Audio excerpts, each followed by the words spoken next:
Aí ele pegou uma caixa de fósforo e ele foi... E o fogo foi... E o fogo foi andando. E uma mesa tão grande quanto esse estúdio aqui, e nós assentados estávamos. Papai, nós vamos morrer. Vai morrer todo mundo. O nosso caminhar com Jesus foi bem difícil, porque papai, ele já veio uma linha do espiritismo da Bahia, então ele já veio desenvolvendo essa espiritualidade. Para vocês, para a família, né? Isso, e oposto de nós, que queríamos seguir Jesus Cristo. Então teve aquele choque, né? Uma resistência dentro de casa, porque a mãe queria seguir Jesus e papai queria seguir o outro lado. Papai, ele ia desenvolver a espiritualidade a mais do que ele era lá na Bahia, aqui em São Paulo, que o nível dele era para subir. E com isso ele começou a ir para os terreiros. Indo para os terreiros, há um preço também a ser pago lá, porque o nível vai subindo. E o que eles pediram? Pediram algo que tinha que tirar o sangue da minha mãe. E ele se preparou. Quando ele estava se preparando, afiando machadinha, a mãe e nós pensávamos que era por causa das galinhas, né? Os animais que poderiam ir e comer aquelas frutas, alface que papai plantava, né? A mãe falava, acho que ele está afiando a machadinha para fazer o cerco por causa das galinhas. Imagina, era para tirar a vida da mãe. E foi com isso que ele tentou destruir a minha família. A mãe ia se preparar para dormir, porque ela trabalhava lá no Morumbi para cuidar de 8 filhos, todos pequenos.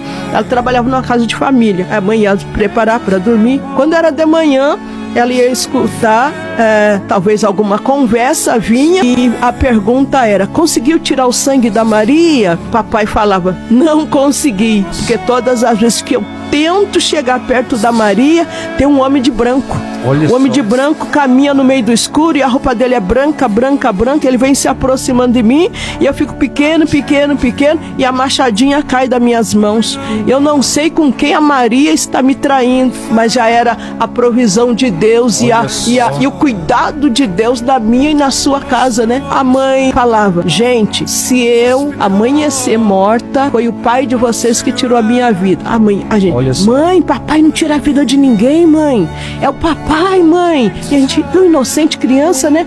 Não passa pela cabeça de uma criança que um pai é capaz de fazer isso. O pai em si não faz, mas há uma força espiritual por detrás. Ele não conseguiu da mãe. Então a entidade, porque o nível do papai era muito alto, foi pedido para tirar dos 8 filhos. Aí papai, ele preparou o almoço, e quando ele preparou o almoço, ele falou, todo mundo sentado à mesa. E nós comemos naquele dia, almoçamos. Aí, papai, terminamos. Aí, mas todo mundo terminou? Terminamos, papai. Quando ele levantou, nós ficamos, oba, é a sobremesa, é a sobremesa. Porque pensávamos que ele fez a sobremesa, né? Aí papai, ninguém me olha. Aí, papai mudou? Como assim ninguém me olha? Aí ele fechou todas as janelas, fechou todas as portas. Aí papai pegou um álcool, pegou 1 litro de álcool e começou a jogar. Papai, é álcool, é álcool. Aí ele foi e abriu o botijão de gás. Quando ele abriu o botijão de gás, o gás foi... Papai, é álcool, é álcool. Aí ele pegou uma caixa de fósforo e ele foi... E o fogo foi... E o fogo foi andando. E uma mesa tão grande quanto esse estúdio aqui, e nós assentados estávamos, papai, nós vamos morrer. Vai morrer todo mundo. Aí o fogo ficava rodeando a mesa assim, ó. E nós com álcool no corpo, não pegava na gente. Tinha uma barreira, era a presença do Deus de Israel, né? Aí o fogo rodeava a mesa e pegava na casa toda.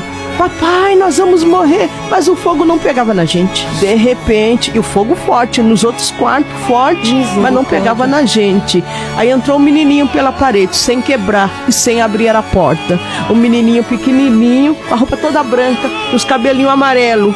Pequenininho, branquinho, menininho, andou no meio do fogo, entrou em um dos quartos, um lugar que ainda não havia pego fogo totalmente com as nossas roupas. Ele abriu um cobertor e foi jogando algumas roupas dos 8 filhos. E detalhe, tá? Dos 8, Deus guardou um pouquinho para cada. Dos 8, Deus... Essa foi a experiência, né? Do anjo, aleluia, glória a Deus. É muito forte, Deus gente. cuidou de vocês. Deus cuidou dos 8 filhos, dos 8. Ele pegou roupa e foi jogando e fez uma trouxa. E o menininho pegava a trouxa e jogava na casa da minha tia Conceição. Aí apareceu, aí ela olhou, é a casa da minha irmã, pegando fogo. Nisso as polícias já estavam lá de fora e a rua cheia de gente. Morreu todo mundo, mas ninguém morreu. Meu Deus do céu. Ninguém morreu porque estávamos protegidos e guardados por esse Deus que está aqui neste local. Olha